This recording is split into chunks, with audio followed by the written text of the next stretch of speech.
2 card boxes, but it's good. Okay, we are live. Just waiting for YouTube to catch up. It's usually a few seconds behind.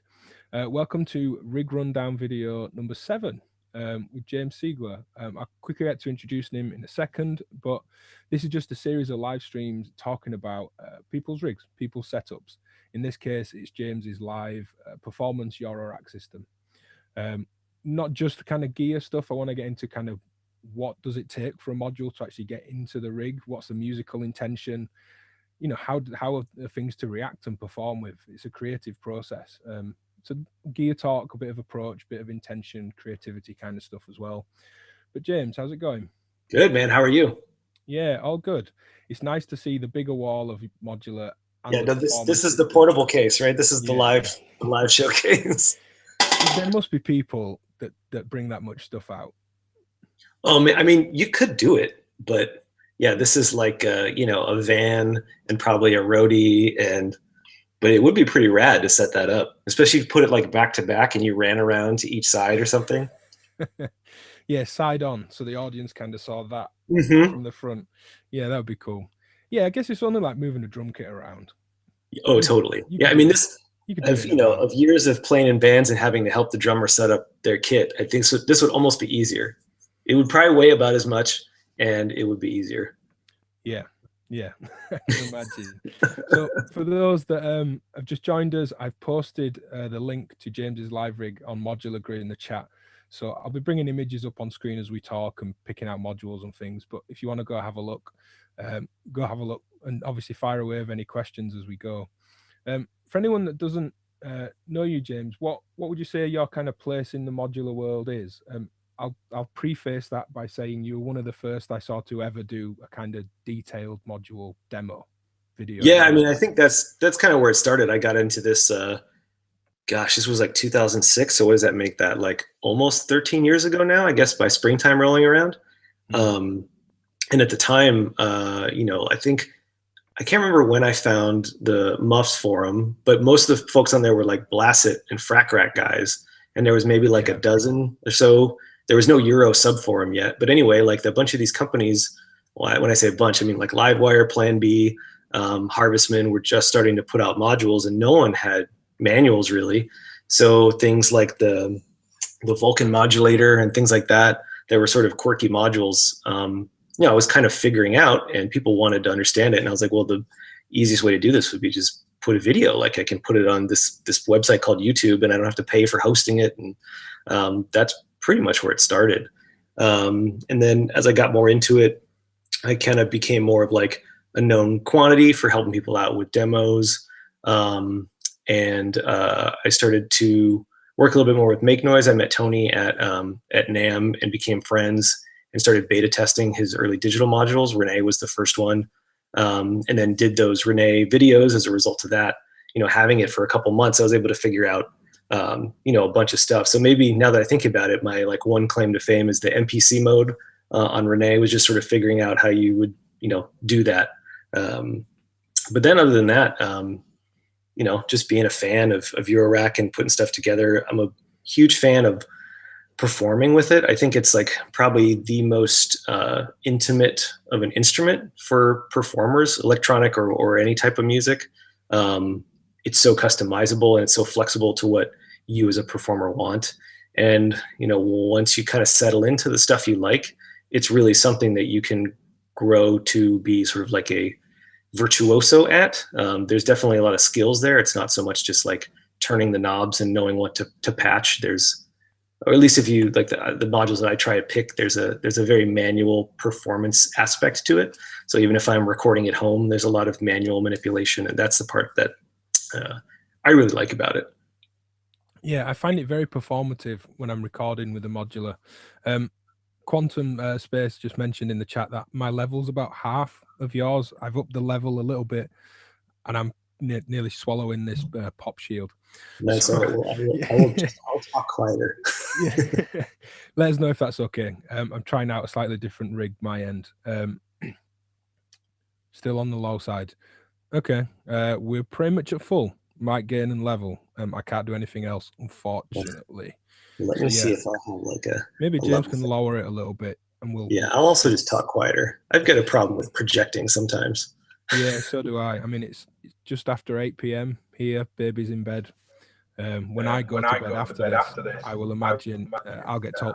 Were you shouting down that live stream again? Yeah, yeah. I'm trying to shout all the way to the United Kingdom. How's that? I think I changed the microphone on the. Yeah, it's feedback and slightly more muffled sound. You were better how you were before, I think. Okay. Mark in the chat says gain staging, bring James down. I don't get control over all this, so I can't. I've Rick got can my put some level at toilet this paper end, over the mics.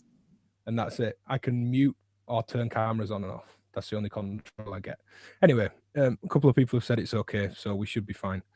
I'll just talk a little quieter.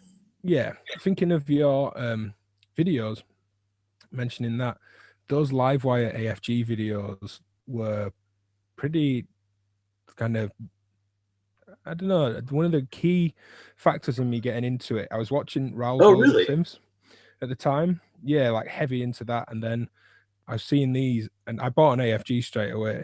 And I remember thinking, you know, I spent like £400-500 on that thing and I didn't have a case. And I was like, why have I done this? Why have I just spent? And then I was watching those videos. I was like, no, that's why. And that's why I still got the thing. That's funny because I forgot about those. So I had found this old oscilloscope at like electronic surplus store here, and it broke literally like days after I finished that video.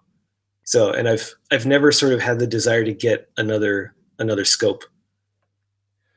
Yeah, I mean, I'm not going to play the sound, but I'm just going to play it on screen. I remember just seeing this, and it's probably the first time I'd seen these kind of waveforms from a synth. Oh, but the waveforms that come out of that are so cool looking. Yeah, they sound great, obviously, as well. But yeah, they were really kind of instrumental in me getting into it, and probably being interested. I wasn't that taken by an all dope for system entirely. I was kind of ready to go that route, but didn't, and went with just a kind of handful of modules in a case and kind of winging it. But yeah, all those early live wires, like the Vulcan and the Dalek modulators, it really left a kind of imprint in my memory that anytime I see one come up, I mean, I don't need a Dalek modulator. I don't need fast LFOs with ring mod. It's amongst this, but I still kind of, should I get it? I kept the dual Bissell generator, God knows why, because I never use it. It's not to say it's a bad module, but it's just that, I don't know, the nostalgia of me getting into it is those. Oh, sure. Yeah, I mean, I kind of always liked, I mean, I don't get too into the aesthetic part of it. I think where I know the like aesthetics and the layout really speak to me is when, like, I have a hard time when all the jacks are lined up and all the knobs look the same. And just because, particularly, I guess, in a live performance aspect, you know, I can't stop and read what the jack is. But if, you know, there's interesting jack placement to where I'll remember which one is which, and, you know, the knobs are color coded slightly differently or maybe slightly different sizes, in my head, I know I can develop more of a muscle memory. It becomes less about like reading what the label is and more of like, right, it's that one up there. So like Make Noise has done that a lot. I mean, I think when I first found modulars, you know, the lust was of course after the 200E, because that had come out like 2 years earlier or something, the Buchla 200E. And thinking back, like the Buchla designs are that way. You know, there's knobs that are larger than other knobs that sometimes they're more important the larger the knob is, sometimes not. And the jack placement is more logical to where the controls are rather than just like putting them all on one side or lining them all up.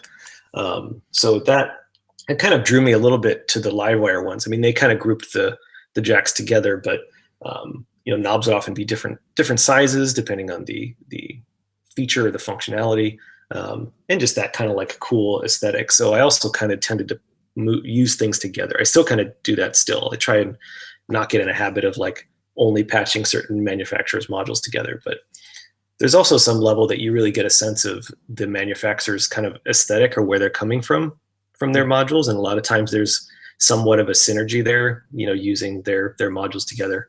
I definitely get a sense of that from Make Noise modules. It's either that or just kind of like how they approach their design and their feature set just kind of really always resonated with me.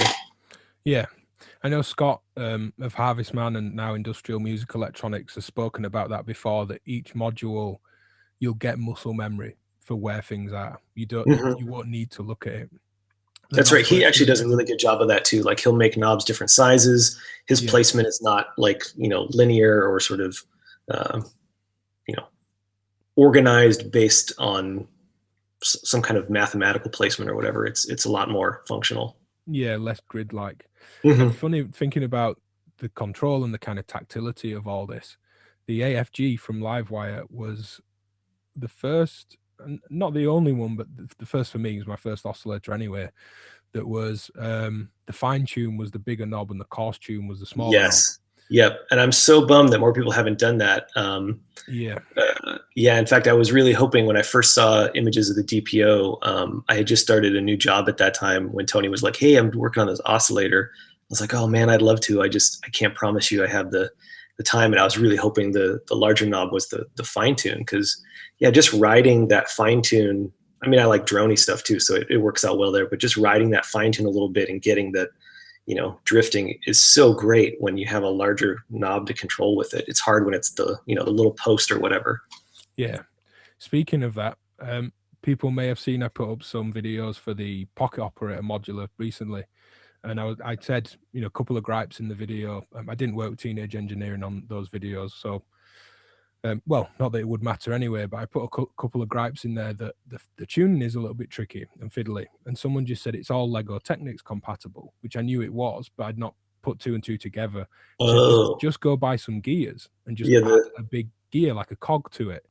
So I've ordered some. They're 4 or 5 for £2 with free delivery on eBay. So I was like, I'll try that. I'm going to add a big cog to the tune, and we'll see what it's like. But yeah, it's an interesting one.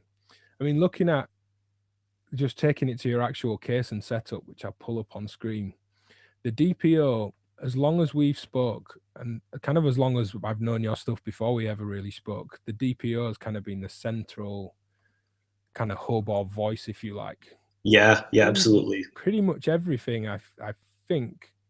And that audio damage, is it Spectre, is it the wave shape? That one's Shapes. Shapes, sorry, not Spectre. Spectre was like a granular freezy thing maybe that never came out, but Shapes, that's one you don't see that often. I was sort of I mean, I hope Chris doesn't feel bad. He sent me that one and I never got around to making a video, but that one is incredible. It's basically like a digital wavetable. There's a lookup, which is a literal wavetable. It's just looking through a bunch of wavetables, and the top control chooses the table, and then the lower two controls kind of adjust windows. Or there's an algo mode, which I think is more of like a distortion algorithm. I almost always look at it, use it in the lookup mode. But you can think about it as just like a stereo digital wave shaper. And where I first really got into it was with the Telharmonic. The combination of those two can just make the most amazing, thick, dark, kind of like overdriven guitar sounds.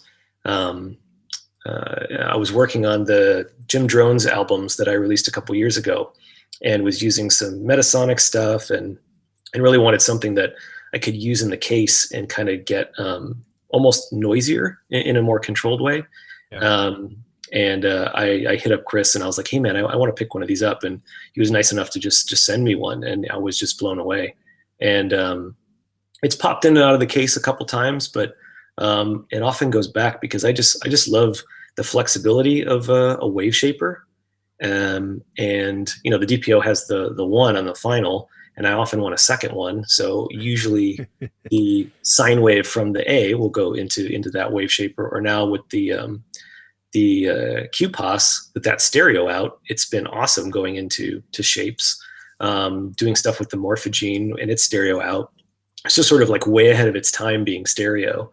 In the beginning, I used to just use it on 2 different channels because that works too. But now that there's more stereo modules, it's funny. It's almost more relevant. But it's really cool because you get these very obviously digital, but not in a bad way, digital sounding table. So you end up with these shapes that are not like you normally find on an analog wave shaper.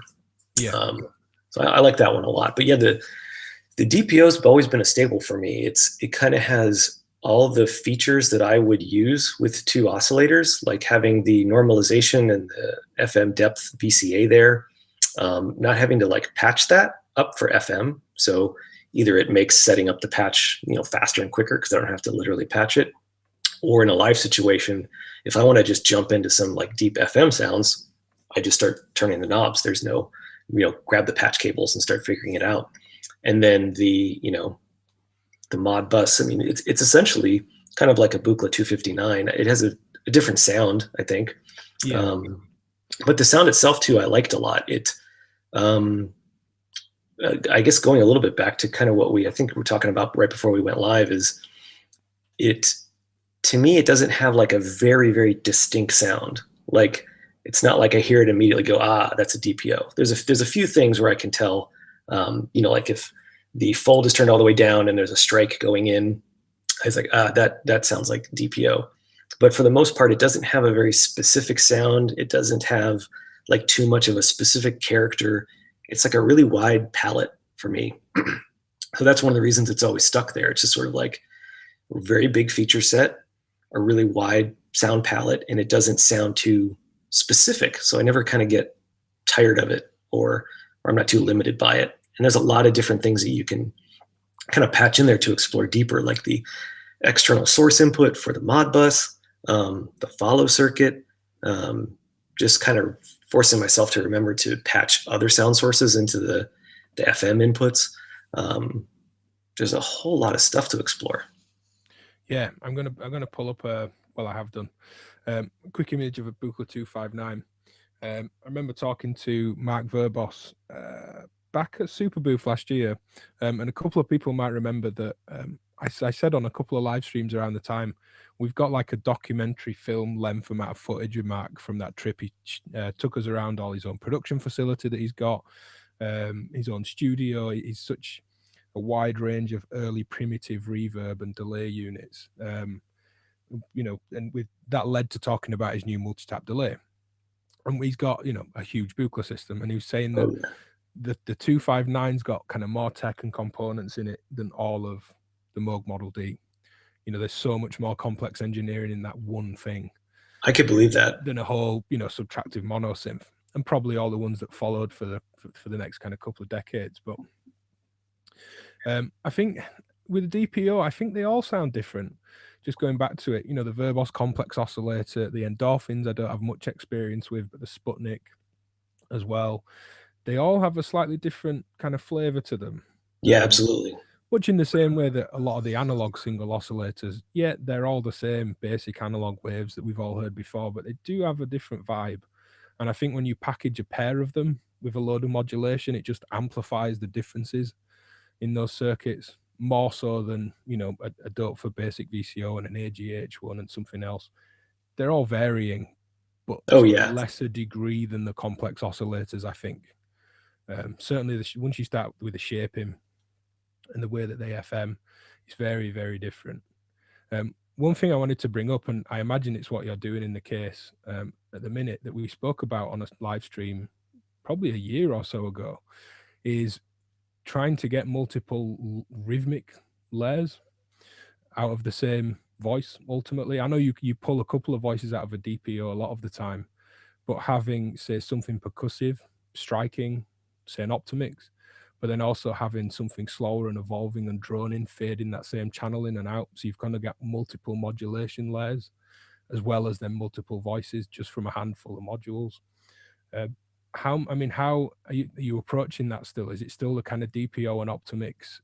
Yep. Yeah, that's still sort of my go-to there. And yeah, it's kind of like what you said is the Optimix has also been a staple just because of the combination of those strike inputs and the control input. So a lot of times I won't have anything patched into the control input, and the attenuverter kind of combo pot there just becomes a manual volume control for like a drone, or just manually fading in and up or in and out. And then strike will be a rhythmic aspect. Usually I'll have, tempi or something where I can kind of mute or unmute that rhythmic aspect and use it in conjunction. There's even like a quirky thing with the Optimix where if you have the control all the way open, so the VCA is mostly open, when there is a strike that comes in, it kind of ducks a little bit.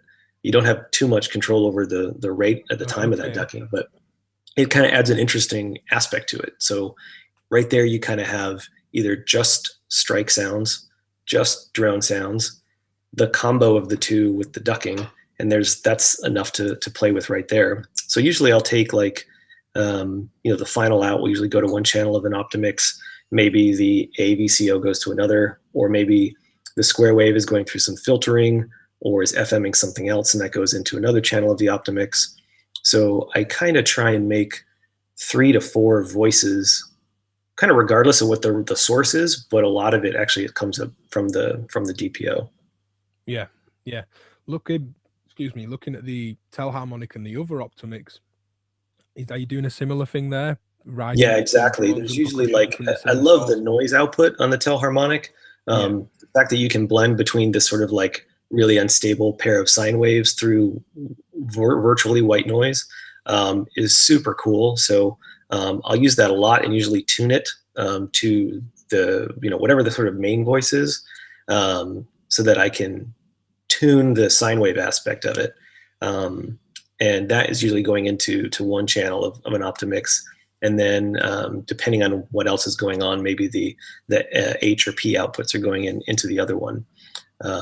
In addition to like being able to use the chord, kind of like 3 to 2 note kind of thing out of the Telharmonic to lay a foundation, that the D-gate input, being able to patch something in there and control if the Telharmonic changes pitch is a huge advantage to me. Like I'll often just have one, until Rene 2 came around, it was always a Rene 1, and I just have the one pitch sequence going to everything, both sides of the DPO and the Telharmonic, and I would kind of just tune them all to an interval. But being able to remove a signal into the D-gate input and essentially hold the Telharmonic while the DPO can change pitch, it would create this nice sort of like chord layer that could, at my choosing, stay, and then the DPO can layer melodies or bass lines or whatever on top of that.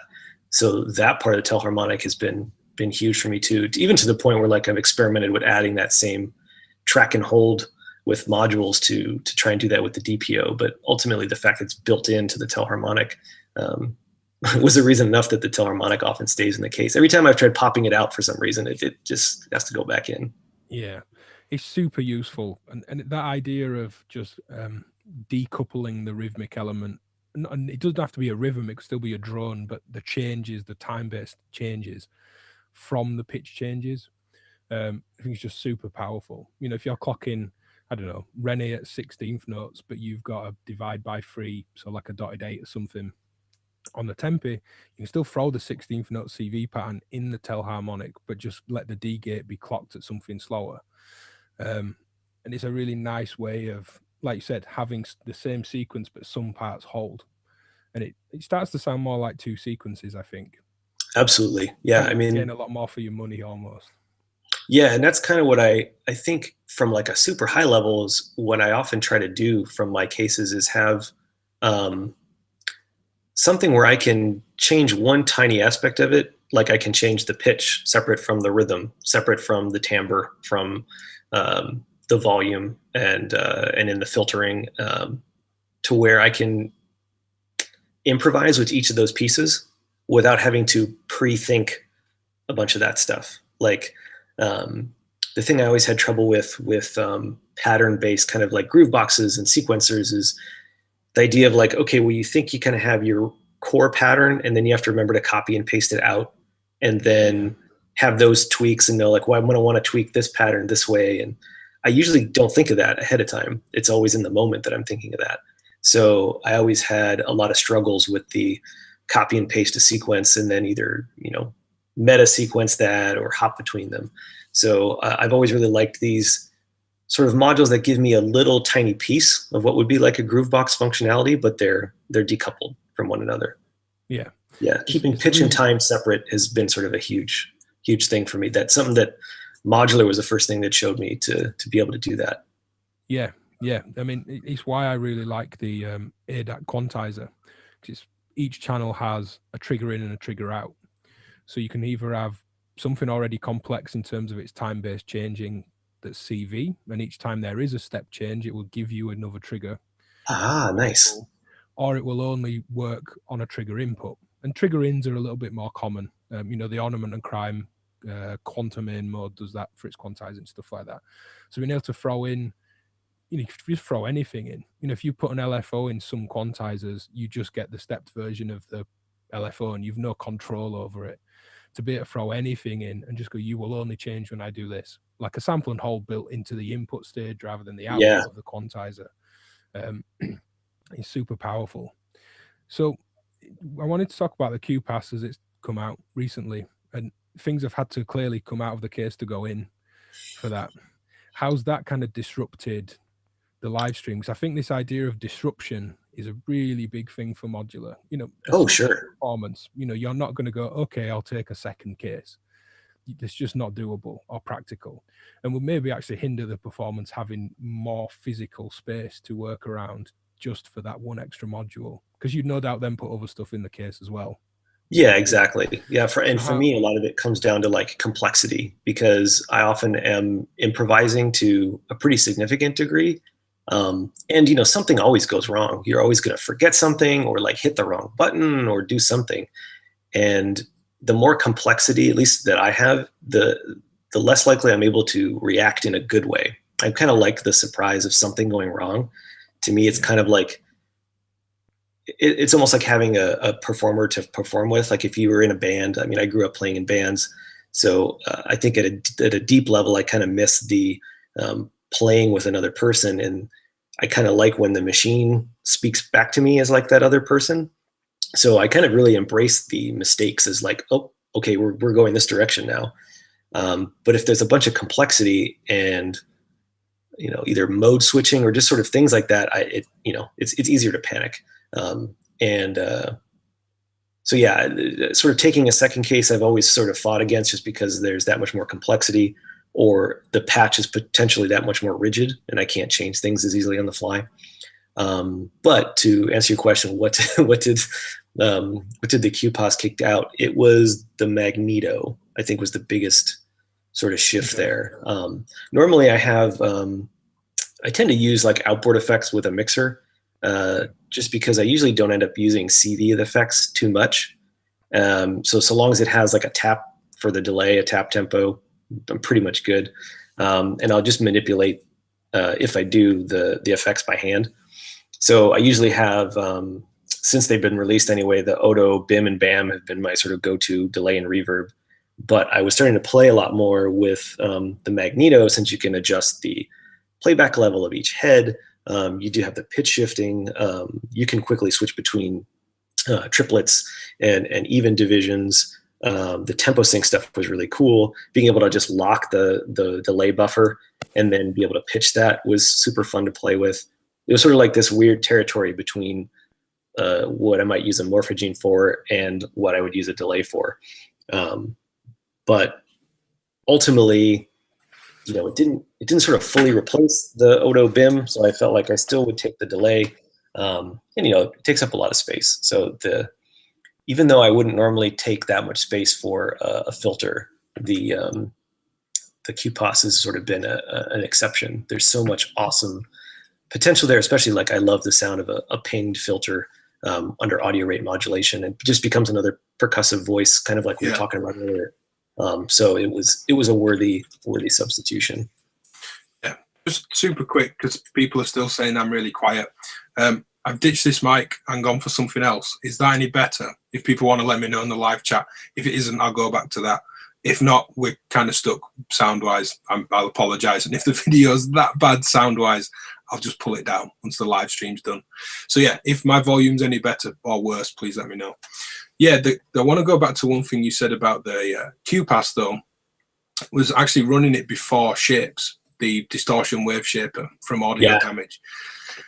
It almost seems like the kind of wrong way around to some people, I think, but I like doing this with wave folders. I've not done it with Shapes, but having already animated content going into the animation stage, always kind of doubling up the potential shaping, kind of shaving off harmonics and then adding them, or the other way around. I think a filter after a folder people kind of find way more common for some reason. But yeah, filter before distortion, certainly a resonant one, or like you said, one that you're going to ping, I think really starts to become exciting. Yeah, absolutely. All the audio rate stuff, it gives you a chance to reshape all that content as well. You know, with QPass, you could almost do with a filter after it sometimes. I've found you get so much rich animation from it. You almost just kind of want to go, I just want a really basic high pass or low pass just to tame this thing. It is great. I really like it. So yeah, in fact, that reminds me of like one of the other things that I've liked about either shapes or just having a separate wave folder is, I think people who started with synthesis, the idea of like, you know, all harmonics or most harmonics through filter, reduce harmonics is just sort of like, that's just how synthesis works. But I mean, I grew up a guitar player with fuzz pedals, and the dynamics of your playing, like if anyone's ever run a drum machine through a fuzz pedal, you know the kick drum makes this like this sort of almost like a laser sound. And that's essentially what happens when, you know, QPass is going through shapes or a wave folder, is the dynamics of the volume, even if it's just like generating a sine wave, is scanning through that table or going through those analog circuit, the thresholds of the fold, differently than if it was just a single amplitude going in. So the fact that you have dynamics, it's going to dynamically change the fold, almost in a way that might sound like how pulse width animation kind of sounds. You've got, it's almost the same, circuit property. You've got a threshold that's being met in a, pulse width, you're moving where the threshold is. With, going through a folder, you having the input signal reach the threshold and then move down. So yeah, to me, you actually get a lot more animated sound by having the percussion sorts go through the wave shaper than to try and do the reverse. Yeah, it's interesting. I was just looking at the Bastel VCA in the setup. Again, I'll pull the image up, and I was just kind of thinking, we're talking about all this kind of multiple stages of animation. Thinking how many VCAs are actually in there, and there's 8 right off the bat in terms of the 4 from the Bastel and 4 from the Optomix. There's obviously another 2 in the QPass. There's another 4 in the planar. So it's kind of, the animation is at least half the case. I mean, once you start adding in the clocking and the sequencing, then it's the majority of the system, which is interesting that it's not. I was going to say it's not just every new hot module that everyone wants to throw in there, which is not really what I meant. Some people try and really pack in, I don't know, a rings voice and a complex oscillator voice, and a couple of stacked up analog oscillators, and just the kind of back end you need to facilitate anything interesting out of that. For me, anyway, and how I like to patch, just so overwhelming. I'd rather have like a single mono voice that I can really animate and have some fun with than 6 kind of boring ones. Yeah, exactly. And then I've sort of arrived at this naturally over the years I've certainly done that. I've certainly had like the telharmonic plus the STO plus the DPO. But it's sort of like every one of those things leads you down this sort of like, especially if you're doing it all in modular grid, this like sequence of more logical decisions of like, okay, well now if I have 5 voices, then I'm going to need an extra sequencer because I'm probably going to want to sequence that voice separate from the other voice. And oh, well, this one's like this, so I probably want to filter too. And well, now I'm going to need an extra envelope because I'm already using these 3 envelopes for something else. It becomes this weird combination of like overplan and like in software you'd call it like feature creep. To where like now you kind of just have more balls to juggle rather than thinking about being really dynamic with fewer things. And that's kind of where like I would try and add a couple more voices, and then I'd kind of realize what was happening is I'd almost design myself into a box. Like it became in a weird way either less flexible, or I just kept making the same patch decisions as a result. So I started to pull it back, and actually the Bastel one was a recommendation from Rob Lowe a couple NAMs ago, and I've really been liking it. There's like, it's kind of set up with some normalization to help with panning, where you have 4 separate VCAs.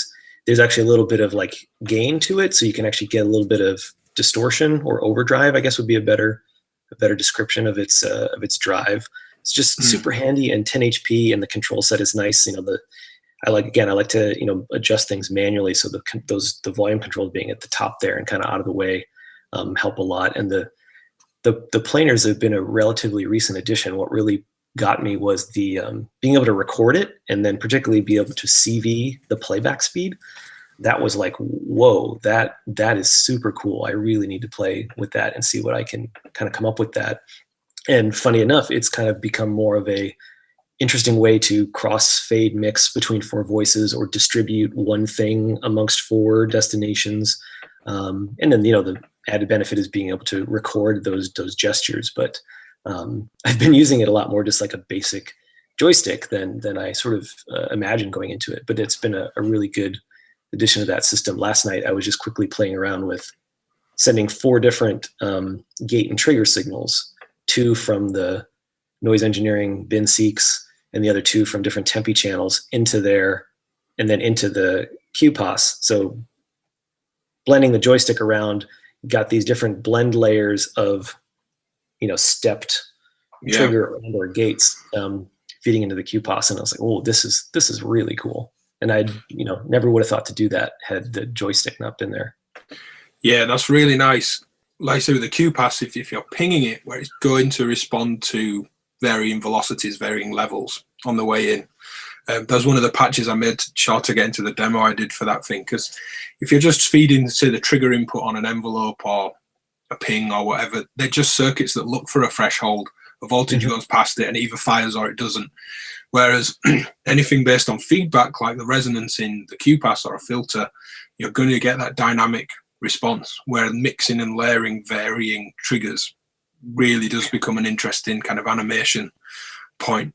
So just to go through the patch you mentioned where you're just basic joystick kind of stuff, mixing between voices, is that 2 stereo pairs or 4 mono pairs that you repan out? How are you kind of patching that? I've kind of bounced all over the place. It's usually either 1 in, 4 out, or 4 in, 1 out. Okay. Yeah. So using it as a control mechanism as opposed to actually taking your stereo audio through it. Yeah, exactly. I know that's a good point. I should actually try that out. No, mostly it's been sort of like a gestural controller, or using it like a 4-channel VCA, like a quadrature panner, I guess you could say, or a quadrature crossfading. That's how I've been using it mostly. Is either of those 2 modes. I actually have a wired Jag in the big case over here, but I have my portable system mounted to the wall here. It's like 2 IKEA picture shelves. One's just upside down, so I can actually just like slide this out if I need to. But it also means like the cable run to get over there is a little long to play with the Jag. I just need to do that some more. Yeah, you need that in the corner of the big case. It's nice to see that recording on the planar.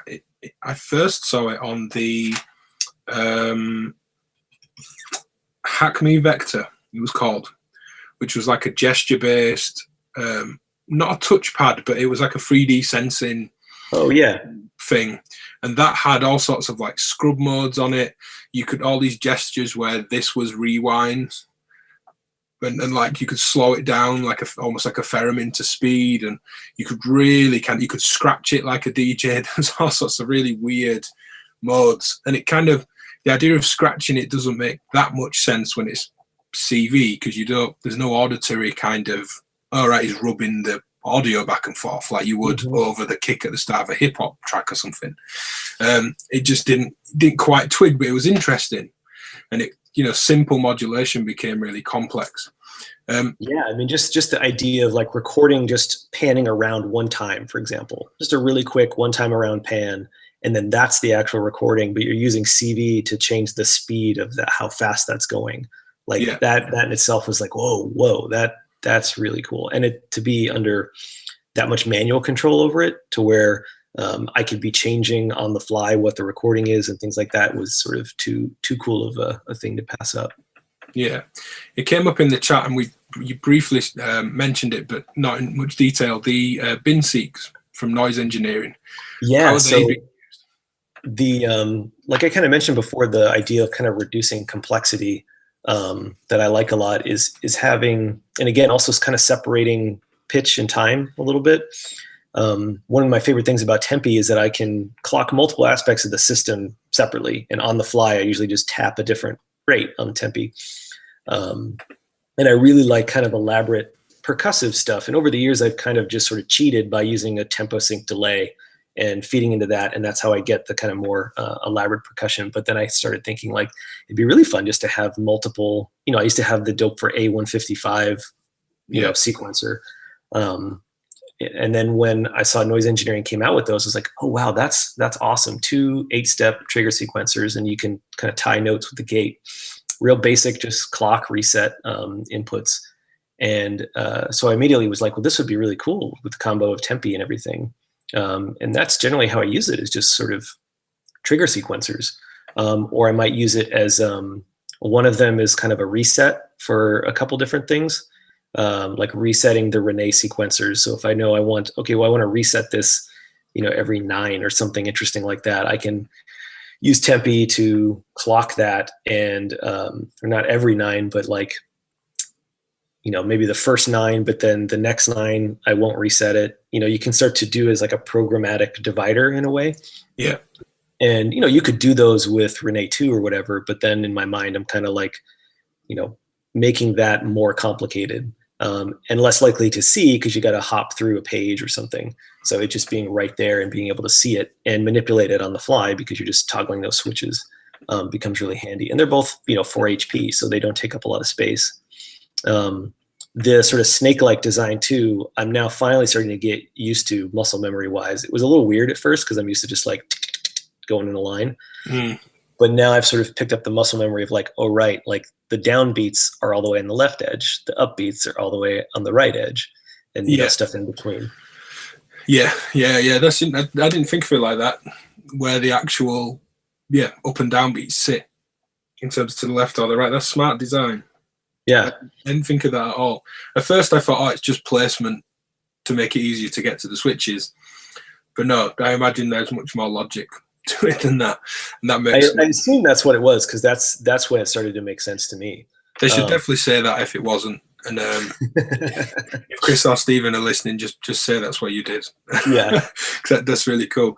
It worked. Yeah, that's basically, I mean, in a way, it's kind of like pretty pedestrian. It's just like I just use it like 2 8-step sequencers, but it's kind of like, because that they're separate and they can be clocked separately, there's a lot more flexibility with, I guess it kind of goes back to the utility aspect of utility modules, where the strength of it ends up being how you patch it. I tend to not have too many, you know, just utility modules, because I don't necessarily like to like have to over patch everything.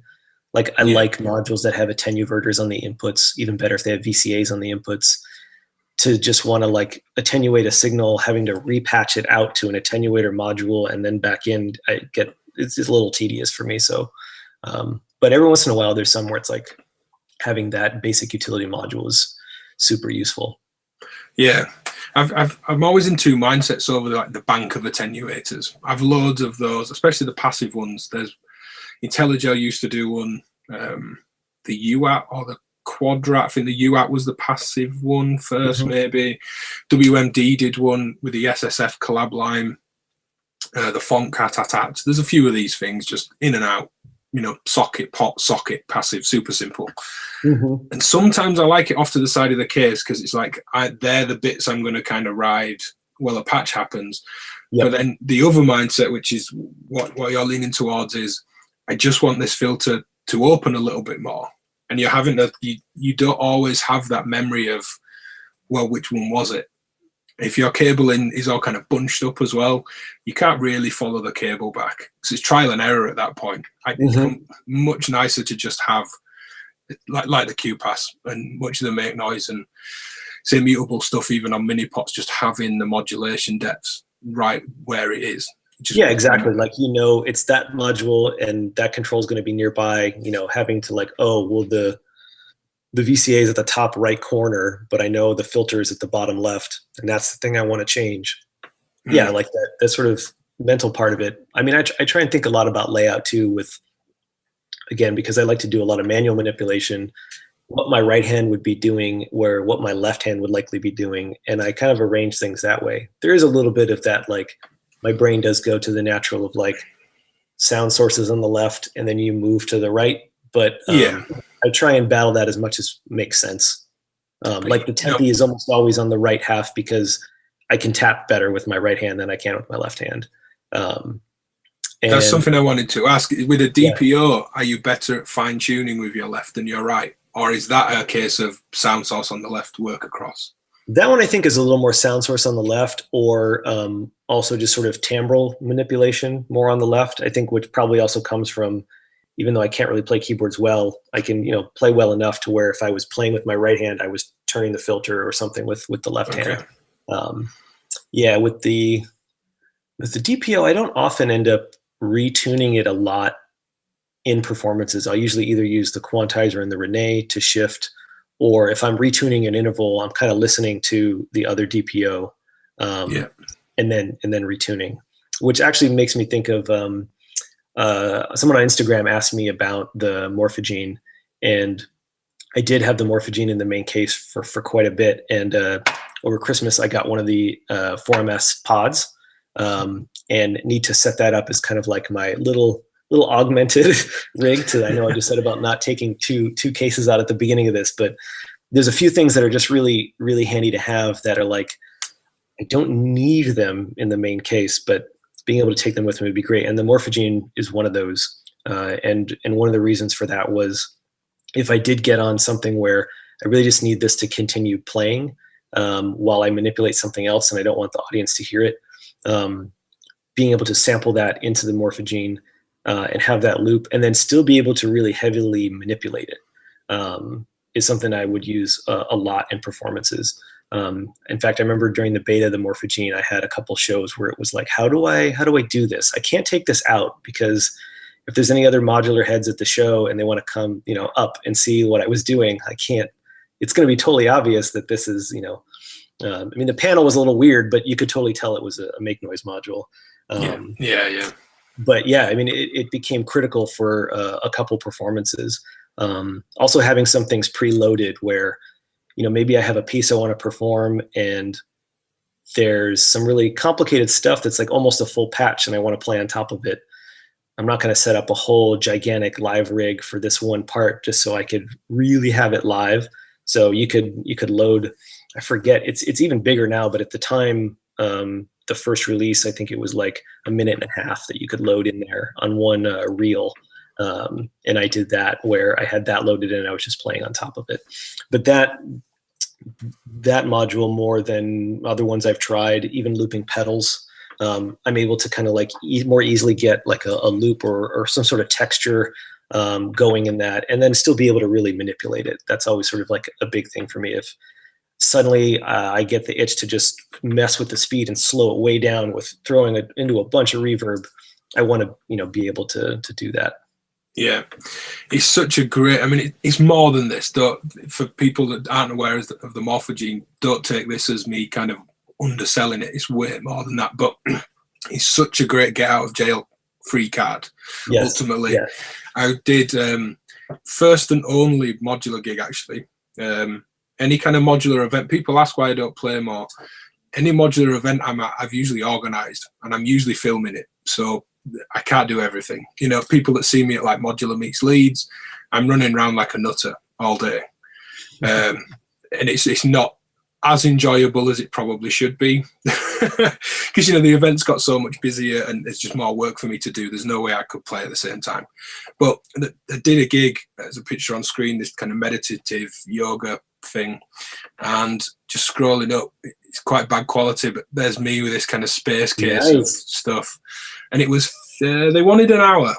And I was like, how do I do an hour for the first gig? Like, gee, this is intense.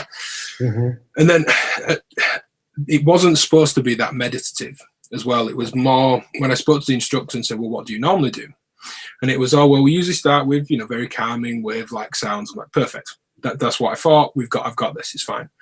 And then he says, and then by the end of the session, I'm usually playing some like Justin Timberlake and stuff like that. And I'm like, okay, you're not going to get any Justin Timberlake, and I'm not putting any in the morphogene.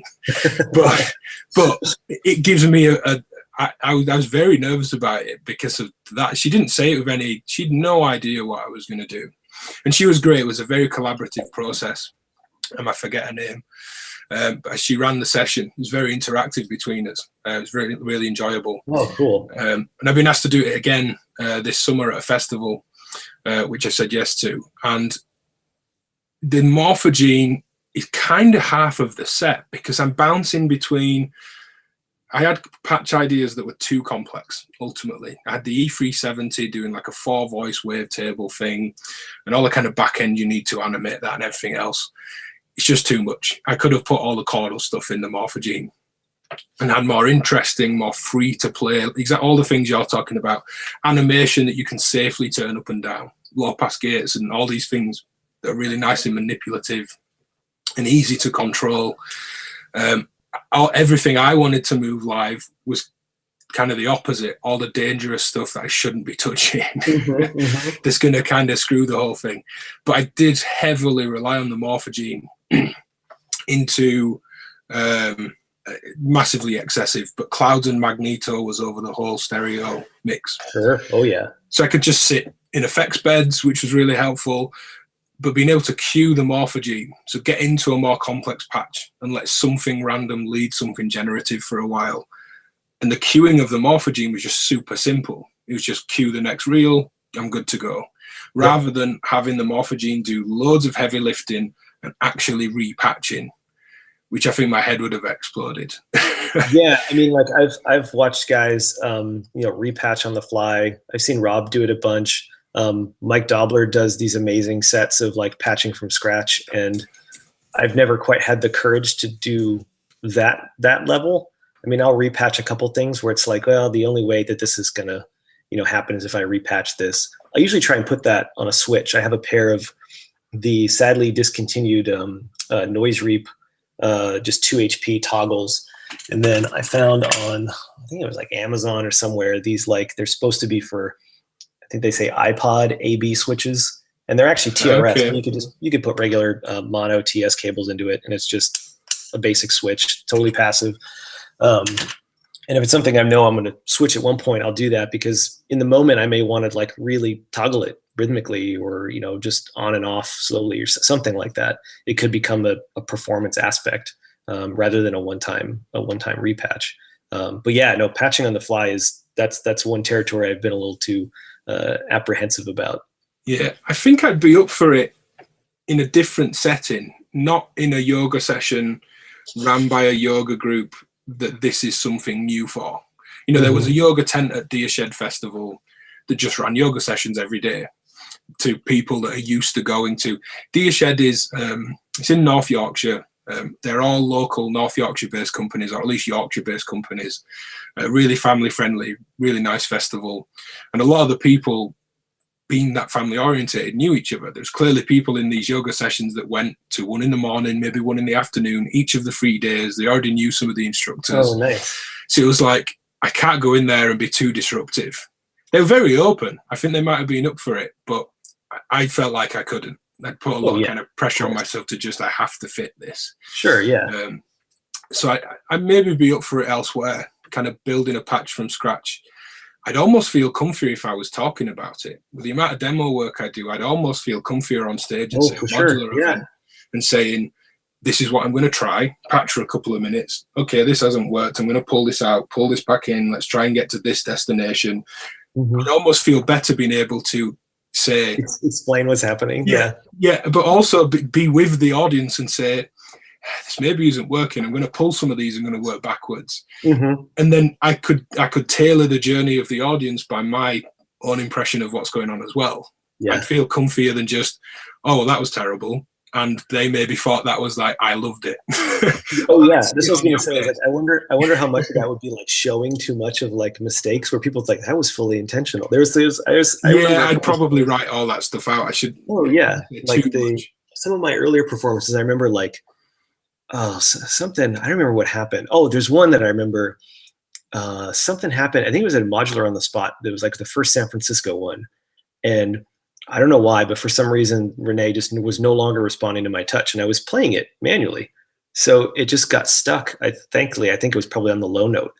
And I think I just started freaking out, and I was trying to like hitting it. I was starting to get mad because I was like trying to, go to the end of the performance. I was trying to do everything slowly, and now like the pitch isn't changing. And I just started messing with it and kind of smacking the case. And someone came up to me at the end and was like, "Oh my God, dude, that was amazing." At the end, it's like, "What? No, that it stopped. I couldn't lose the pitch." And he's like, "No, it was awesome." I was like, "I thought you did that." That was the performance. Okay, cool. Also, I got to remember that. Don't tell people what the mistakes were. Yeah, it's like DJs. It's like DJs pretending the mixer buttons are really hot when every twist comes with one of these. I can imagine you doing that, like slamming on the Rennie. One thing I wanted to bring up, I've kept the image up. It's going back in the conversation a little bit, just about utilities and switches and more basic things. Like you in the case, I find myself with these dense multifunction modules that give me a lot of tools. The more of them I seem to get into, the more I want something simple next to it. So like Tempe and Rennie versus the Bin Seeks for you. Great name for this Blue Lantern module, the Mr. Phil Gates. Nice. Module. Clock reset, big red reset button, which is great just for visual indication. Just hit a reset. Switches up the side to go from 4, 8, 12 or 16 steps. Switch per step just to turn gates on and off. You can link, I think you can link an infinite amount of them. I don't think there's a limit. Really? Like you can only buy 2 and link them up. I think because it's just basic logic, it will just keep passing the clock down to the next one. Sure, that makes sense. You can build this huge, analog switch based rhythm sequencer, gate sequencer. You get the clock through, which is nice, the reset through, which is nice. There's an output for the reset button if you want it to fire around the rest of the system. Just super performable. And the only downside is it's responding, and I've seen this happen loads, certainly years back, not so much anymore, where it's responding to the falling edge of the gate rather than the rising edge on the clock. Oh, yeah. So you're going, why is it out of time? It sounds like it's in time, but not. It's at least steady what's going on. And then you realize you've just got to drive it with like a 1 millisecond trigger because it's going to go down on the falling side. At least the one I have. I don't know if it's, been fixed, but super useful. That's one thing I actually find really useful on the Tempe too, not just for sort of musical rhythm stuff, but being able to really easily adjust the phase of the gate. Even if you're tapping it, if you just simply tap on essentially the upbeat or whatever, it'll start doing the reverse phase, and that's always super helpful, either for musical things or for if a module is going to be responding to, something on the falling edge rather than the rising edge. Yeah, it's like the mathematical versus musical division modes that some dividers have. Which for anyone that hasn't seen that, say on the 4MS RCD, super simple. There's a switch or a jumper. The mathematical one, they all fire at once. And then, if it's a divide by 2, every second one fires out. The musical one waits. Sorry, it's the other way around. I got that wrong. The math one waits. It waits to divide the first beat and then works that way. The mathematical ones, they all fire at the same time, which is more logical for music, where you say, I want my quarter, my eighth, and my 16 to start and then all be at different rates. And it's just useful being able to hop between the two, because you can get, like I said, easily onto an off beat, easily shift a snare onto beats 2 and 4 rather than 1 and 3. It just becomes really kind of super simple. Tom Evans in the chat brought a question up that's, I find this kind of thing interesting because it is definitely a problem in a dense patch. Maybe seems a bit mundane to some, but in your system, how are you actually bunching up your cables? Is it kind of cable spaghetti all over? Are you kind of super crunching them together in Velcro tie wraps? Or I usually don't end up bunching them up too much. I mean, it generally ends up looking like that, so kind of more spaghetti you can mess. still get in. to everything. Oh yeah, that's not bad. And for the most part, my patches don't end up getting too dense. I think again it goes back to the trying to have, you know, as little complexity as possible. But if there is an area where it's like, there's been a couple times where it's like, I know I'm going to need to be playing around a lot in this one area. I'll use some longer cables, and I'll either kind of like, Alessandro Cortini showed me this at one NAMM where we were both in the Make Noise booth, where he like twists one of the twist cables around each other. So he kind of just like braids them. Yeah, plaiting or braiding his cables. Mm-hmm. So I'll do that if I know, you know, I need to get in an area. But for the most part, I just kind of like brush them out of the way, make sure they're not in the way.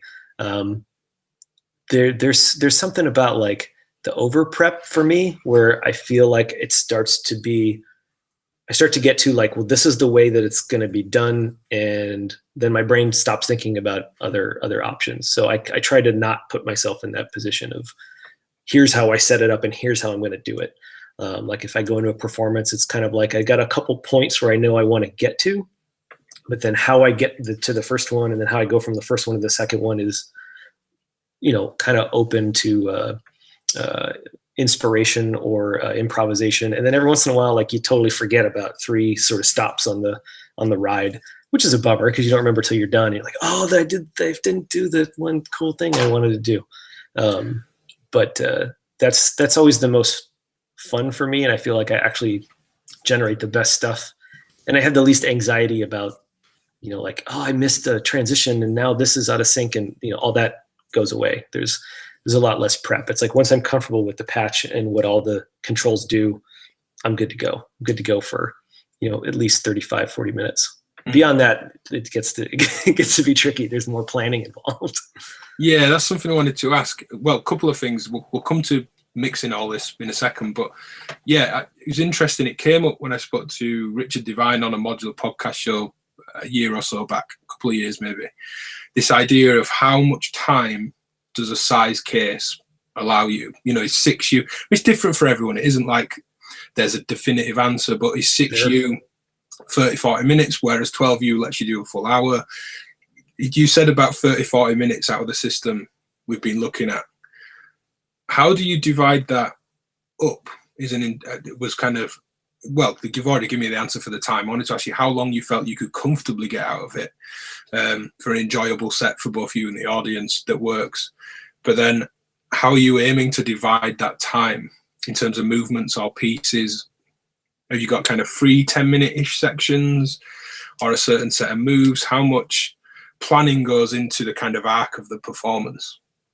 Yeah, I think a lot of it starts with what I want to play. Because I feel like if it's something where I wanted to play, you know, something kind of like pleasantly ambient for 35 to 40 minutes, I could probably do that with a pretty simple patch, so long as I took some time to, you know, create a few sequences to move between and a couple rhythmic patterns that I know I could pull in and out. And again, that kind of goes back to if the patch is sort of simple enough, a lot of it is me adjusting the volume levels between different voices, the you know, filtering, wave shaping, and then, you know, some rhythms interplaying with the delay and reverb. And a lot of it is like, you know, leaning pretty hard in the effects and things like that. But that could be a pretty simple patch. You know, I could do that with like maybe 2 mono synths or something, like if you're talking about like a tabletop setup. So put in the modular, maybe that's just Rene 2, a DPO, and a pair of Optimixes with Tempi. It could be that simple. If I wanted to have something a lot more complex or a lot more rhythmic, or if I'm trying to really recreate a couple pieces, it might get a little more complicated. But you know, I could probably do, I think it would be a push. You know, they would be sort of slower pieces. And maybe each piece would be less distinct, but I could probably do an hour with just this 6U case, and maybe it would be, you know, four discernible pieces where I've moved into something else. Morphaging again would help quite a bit with that, because you know, if I finished off a piece where everything was very buzzy and loud, and then the next piece is supposed to start quiet, having the Morphogene be able to do a little something while I kind of got all the knobs and everything back down, and maybe switched the state on Tempe and which sequence on Renee, those kind of things, just to fill that time.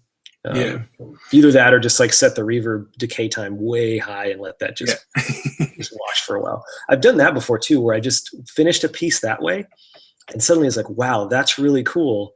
Let's just do that for the next couple minutes, and then I just sort of get tied up in like continuing that wash with the reverb, and now it just becomes like, well, what can we feed into the reverb to make this kind of evolve and be cool? And it's like none of that was planned, but that ends up being like a really awesome part of the performance. So that's another thing where like having the patch be simple, where you now have the ability to go like, well, I just need to feed like some interesting sound into the reverb. And it's just sort of like, yep, well, cool. There's a manual volume control there. I can quickly change the wave shape and send that in. Becomes kind of like key.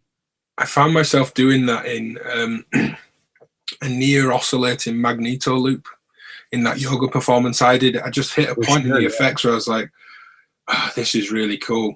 And then playing with the amount of spring reverb and the warble on the tape, it became very minimalist, just listening to really subtle tonal changes. And the yoga instructor just kind of ran with it. She just took it very meditative, very breathing orientated. So I was like, perfect. Because there was some bits where you could clearly tell she was trying to nudge me maybe into a change. And other parts where I felt like I want to change like a chord voice. And I was riding the clock on an ultra random analog, very slow, but I would literally just kind of go clock rate up and down if I wanted something to change. But it might be 2 or 3 notes, because it's not just note on and off, it's clock rate going up and back again to really slow. So I'd nudge it and get like a little flurry again. But I was like, we're not at a point where she's kind of guiding this session where I can go somewhere else. But once I hit that that sound in the effect, it was exactly the same thing of, I just need something low to excite this and keep it the kind of ebb and flow. And then or the other way around, I just want another high note. So maybe adding an offset to something, or reaching for something else, or something more percussive just to ping off a tail of sound again.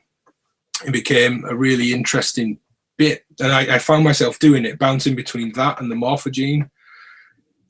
We comfortably did, I think, like 48 minutes in the end. And the session just kind of naturally came to a close with what she was doing. If people want to see the progression of that, by the way, there's 2 50-ish minute performance videos, rehearsal videos on my Patreon page. I'm not going to put those up public, because the full 50-minute-ish performance plus 2 50-minute rehearsals, and I'll probably make a little video about the setup for that. You're looking at like 3.5 hours worth of content, and no one's going to watch it. So I figure if you want watch it, that's all rad. Well, I could send you links, but if people want the extra stuff, you can go on Patreon. It's there. And I was very open about those rehearsals as well. I wasn't happy with the first one at all. And I thought it was an interesting conversation to have, of just this, in my mind, wasn't good enough. But here was some good points. I clearly wasn't ready. The second one was good. It definitely set me at ease. And I should have done more than that. Stupidly, I said yes really early in the year, left it too late. And yeah, it was what it was. But the other question I had was, how are you actually mixing all of this? Oh, okay. It often depends on like what I'm sort of willing to carry or have the space for in the setup. The most basic is the mix will basically just be, like the Optimixes have the aux. Oh, my hand's right. The Optimixes have the aux input. So I'll just literally chain through Optimixes and then go usually mono right into something. Like I've been using this Moleco ancient output 4HP output module. But also, like, I found that like a Mackie 1402 or whatever, for the most part, the inputs going into that don't get too hot out of my system. Like, so long as I'm, being careful, I'm not blowing it out. So a lot of times lately now with like stereo output on QPOS and a couple of the other things, like I'll actually just use a 1/8 inch to 1/4 inch cable and go into the Mackie, and the Mackie will be the mixer, because it also allows me to get different send levels for each voice if I want to do it that way. Like I could take each channel of the Optimix has its own output, so I can tap all those outputs, go into 4 channels in the mixer. QPOS could be into its own channel, and then I can have different send levels for each one, and then also dynamically control the levels there. feel like most of the manipulation still happens in the modular.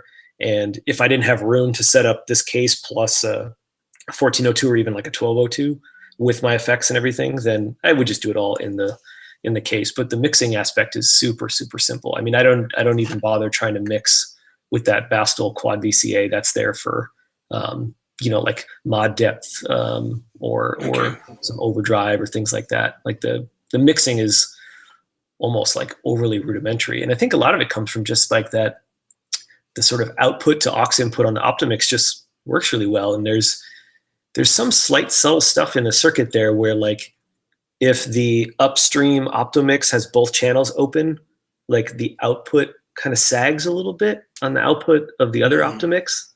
Like it's not exactly compression, but similar in its response. You feed it too much. They kind of glue together in a really nice way. And yeah, I'll sort of play off of that. So like if I just really hammer in a really low note, it definitely is loud and it overpowers it, but not too much. Yeah. It's interesting because so many of those like aux in on mixers and Unity mixers as well, when people try and mix audio through them, you're just clipping. You run 5 things at Unity, full modular range. You're just going to clip internally, which might sound great. That might be the key to the best distortion sound for that patch, but it doesn't always work that nicely. And I've had 2 Optimixes for a while. I've only got one at the minute, but I remember getting a similar feeling from chaining them. I didn't get much of that feeling with just one, or maybe I haven't tried it enough. I guess the cumulative effect of 2 becomes more interesting. I was trying to build like a QMMG out of 2 of them and have like mixed down all the stages and stuff as well at the time. One other thing that came up when you mentioning effects, how often are you going to the effects with them being external and thinking at any given point in a set that you maybe want it to tighten up, reverb decay time gets shorter, or I really want this midsection to just bloom into 30-40 second long kind of uber reverb. Do you touch them at all, or is it kind of that's my tonal palette off to the side and I'm going to feed animation into it? No, the delays usually get touched quite a bit. At the very least, tap tempoing in different tempos.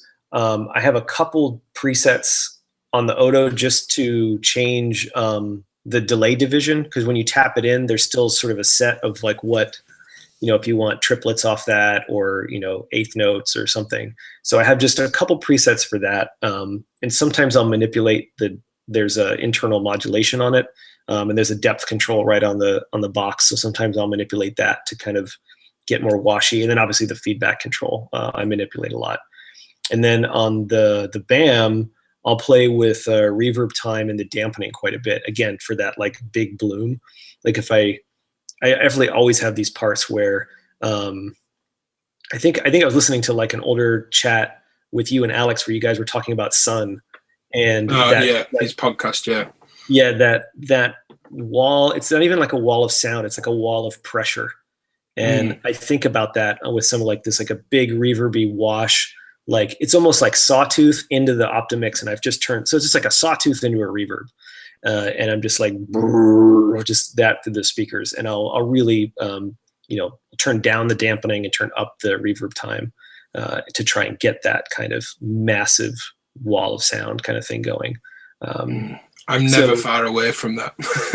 We're making the DivKid project started making dance music with my friend, and we were always looking at pads that would swell in and out and all this lush movement and layers of sound, and still something I really enjoy. But there's just something about here's a saw wave, just bang, no level change. Nope. It's almost like the organ on and off thing of just sustain, just full sustain on and off. And there was a Sigur Rós. And it's super cheesy listening back to it now, but I remember at the time the effect it had on me. It was Sigur Rós, which is how I got through that chain of finding the track. They did a track with Chesto, the Dutch trance DJ. They had all this lush Sigur Rós-like stuff going on, very melodic, very kind of the breakdown in the trance track kind of thing. It's cool. But then when the like stabs came in, they were like kind of trance hit things, but lots of gaps and spaces in them for the verb, which was really nice. But the sounds were just like stacks of saw waves, just on and off, just bang, bang, bang, like no decay to it. It wasn't percussive, it was just square on and off. And I was just like, wow, the feeling of that is amazing. Oh yeah. In a very kind of cheesy context in that track, Sure, but I love, and it's a bugger to mix in the dance stuff we were doing, because I'd want 4 or 5 note chords, and with subs in, I always just love like the octave in the bottom and then the triad on top, or maybe 4 notes in the top, and doing that through saw waves, like you've just eaten up the whole energy. The whole mix is just in the track anymore. So you end up overly side chaining it, like the kind of French electro Ed Banger Records kind of thing. But there's just something about it, and the reverb, when the saw is almost overpowering the reverb to the point it's ducking itself almost, and then you let go, or you turn the optomix down, and then you realize like, oh shit, there's a ton of reverb there. You just can't hear it because it's blasting through it.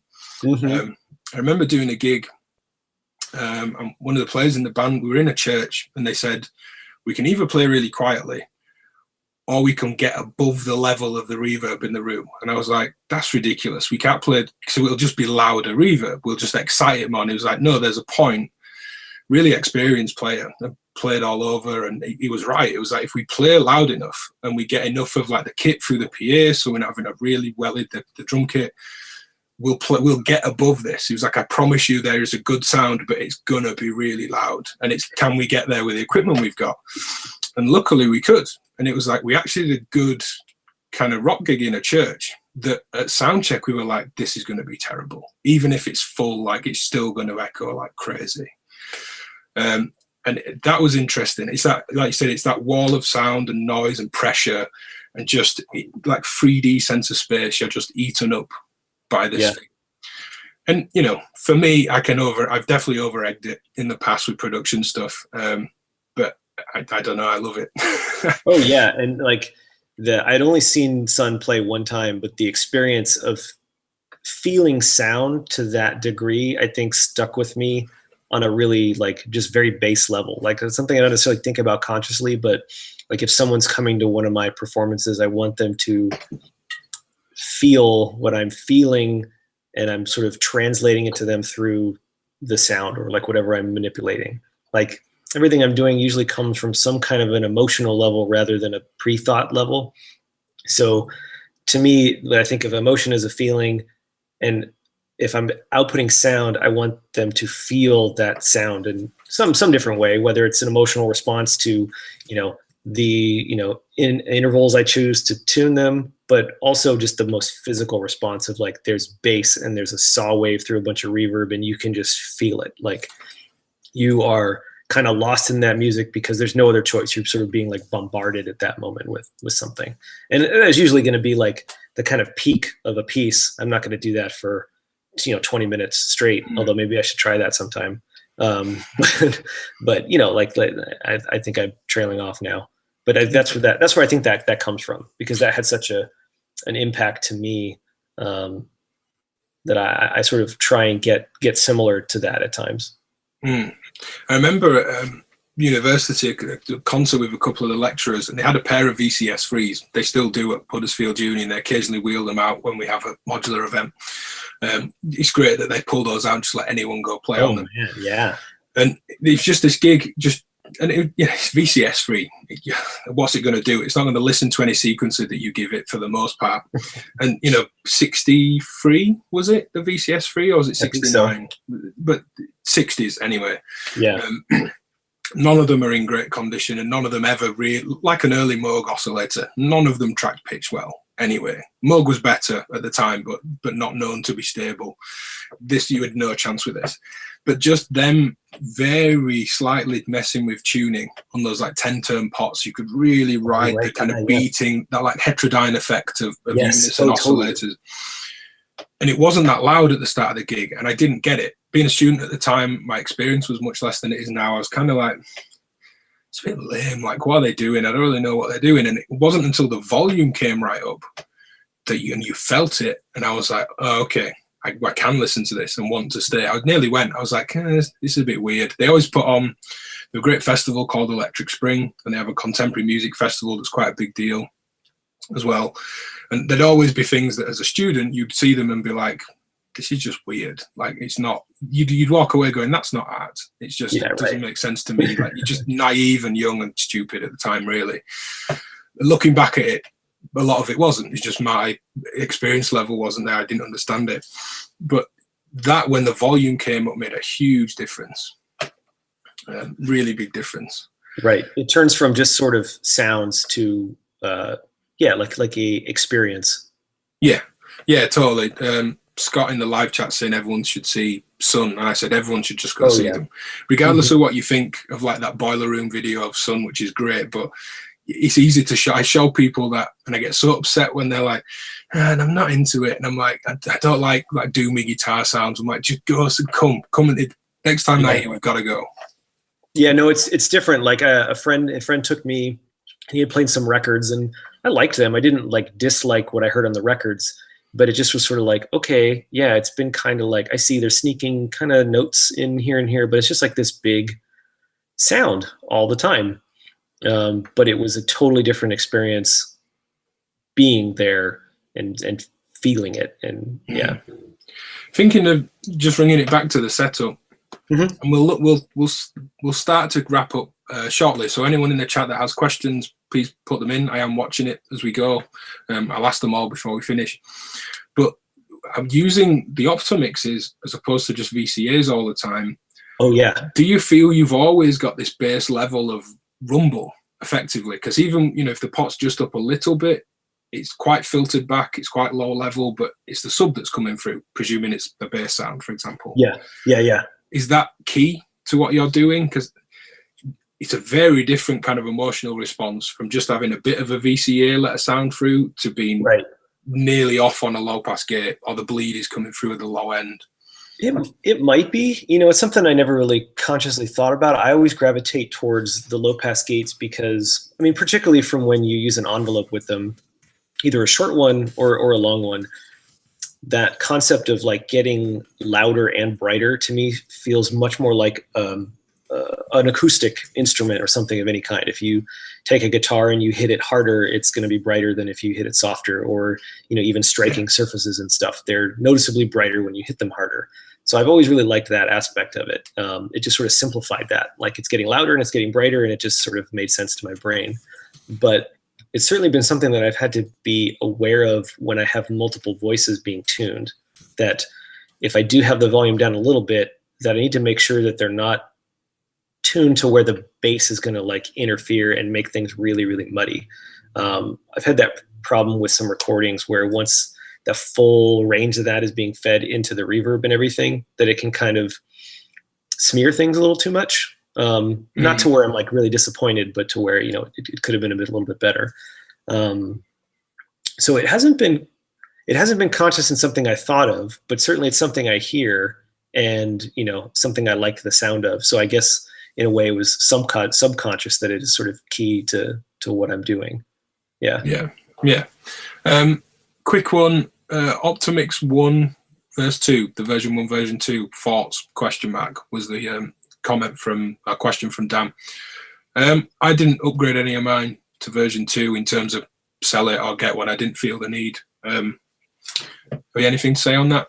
V2, I have one version 1 and one version 2. I didn't sort of, I had one when the second one came out, and I had been planning to get a second one, so it just sort of made sense.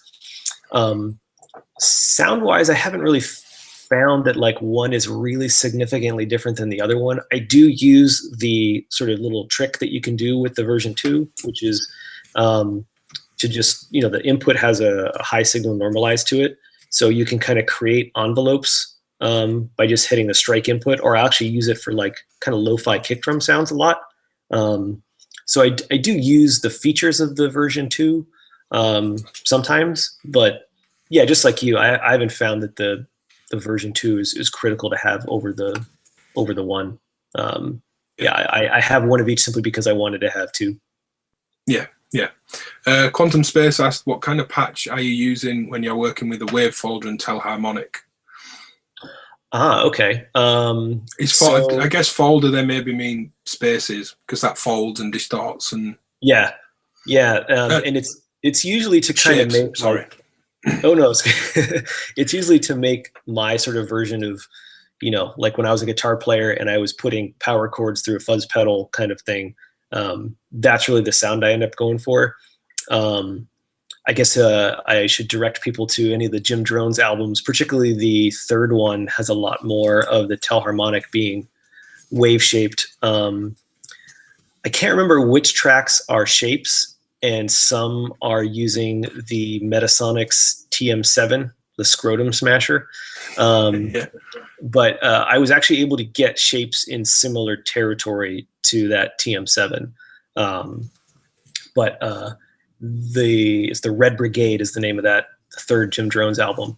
That has a lot of examples of, you know, extremely sort of buzzy, and again, it's being tamed because it's going through the Optimix. So I might have the Optimix down a little bit, so it's just cutting the kind of top hair off of this really big, thick buzzing sound. But particularly with the way the interval control is designed on the telharmonic, you can kind of move things where each note is just slightly off. So I'd be moving that a little bit, or just leaving it till they're, you know, getting that big heterodyning, like you said, beating kind of sound through shapes. And then some combination of the mix control on shapes and the Optomix, and kind of blending the really heavily distorted parts in and out. And again, it's all just to kind of create more of an emotional arc to it, to where something is going from, you know, a arguably almost like soothing, peaceful sound to something that sounds very angry. Yeah, I find that stuff fascinating with, and like I said, the way a distortion or a guitar amp being driven or a pedal responds differently to a guitar because of the dynamics and the nature of a decaying string. Yeah. And when you play chord tones, you know, there's this kind of constant search in the guitar world sometimes, it seems, or people going on these searches, these epic journeys to find a heavier distortion that they can still play more open chords through. The tone quest. Yeah, because you can roll the game back and you're usually fine. But that interweaving, that instability that we have in the intonation used on these instruments as well. It's like Christian Henson from Spitfire Audio on his channel recently was talking about modeling a piano, and how if he played a C and a C sharp on the sample, so he recorded a C sharp, plays them back, they sound a certain way, they're obviously very dissonant, just being a semitone apart. He goes, but listen to the actual interaction of the notes on a real instrument, and then plays them both at the same time on the piano, obviously with just a mic over it, same mic that was sampling the originals. And the way that fluctuates and changes over time, it isn't just, oh, we're a semitone out, so we're going to beat and be a bit dissonant. It varies so much. Yeah, absolutely. And using that kind of distortion, I think, on these more complex sounds that are already dynamic, is going somewhat to that kind of emotional response of a real physical thing. Yeah, absolutely. I mean, as soon as I tried it, you know, it was like this, okay, cool, this is my guitar sound. It very much went back to like, you know, oh, right, this is the sounds I used to make when I played a guitar. Quick and simple one, I guess. User-friendly asks, where did you get the beautiful studio case? This beautiful case is from Matthew Goik. I had been meaning to get a case built by him for many, many years. We met several, like here in the Bay Area, they used to do this Analog Haven Bay Area meetup. And we met at one several years back, and, you know, always kind of loosely stayed in touch. But, you know, between I had this case and another portable case, and then more recently I had the Pittsburgh 420 case. I was like, I have all these cases, and I still have some modules and boxes that were like, you know, not critical modules, but I liked enough to not want to sell. And I was like, if I'm going to do this, I just got to do this right. And it happened to fit two of these, like, I think it's 150, happened to fit in this like off the kitchen desk nook thing.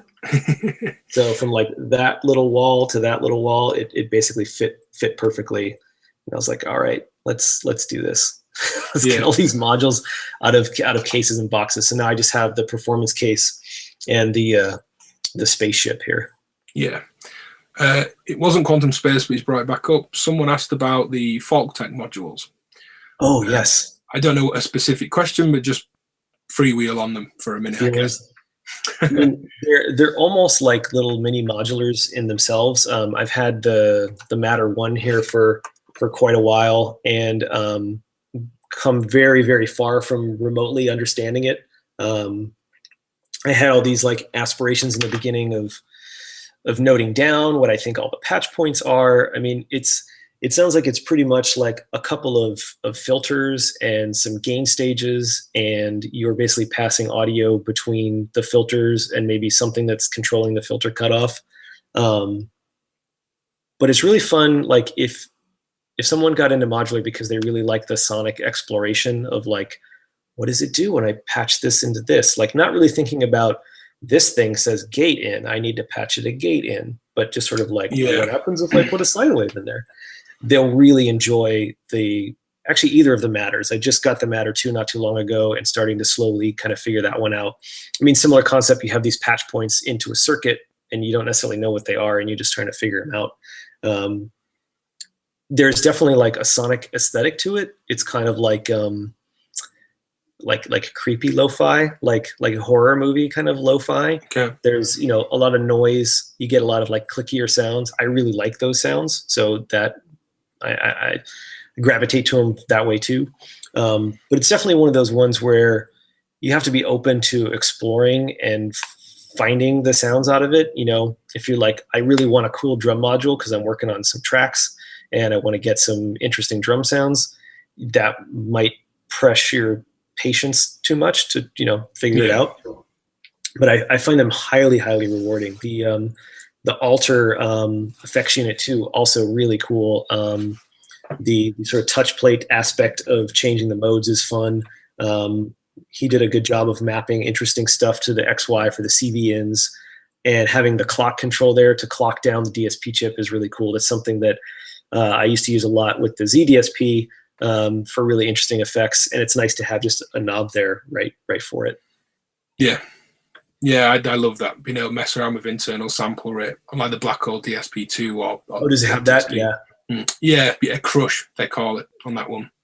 But they put it on a pot as well as a CV in, which is nice. It saves having to get the external clock to then, like a VCO that you modulate to modulate the clock. Yep, which is quite nice. And I think there's one more question. Where was it? How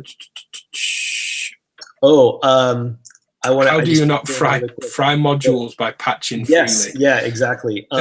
Circuits are just protected, I guess. Yeah, I've actually I've told this to a couple people too, power supplies too. So I've been into this for, what did I say, like 13 years. I've never once calculated the power draw of modules before I put them in a case. Never once. Never had a weird problem. I think the only time I had a weird problem was I was demoing like a whole 104, like a 208 HP case of Metasonics, like these modules. And like when you turn the case on, there'd be such a huge power spike that, sometimes it wouldn't turn on. That's the only problem I ever had. And as far as frying them, like Ben said, most at this point are like fully protected. You can't, if you patched an output to an output, it's fine. I let my 1.5-year-old son just plug these in however he wants to plug them in. I think I've only ever fried one module too. It was the first prototype Renee that Tony sent me, and I plugged it in backwards. It's the one, actually, second module that ever plugged in backwards.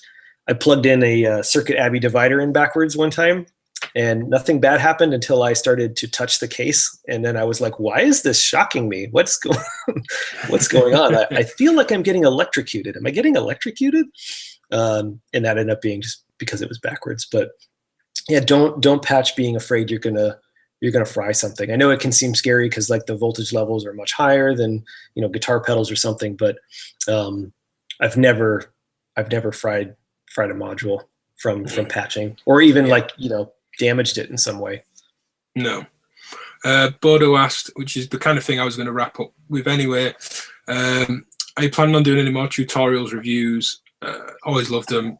They've been a massive help to him. Which is something I wanted to ask you anyway. What videos, if any, I know you're busy, have you got coming up at the minute?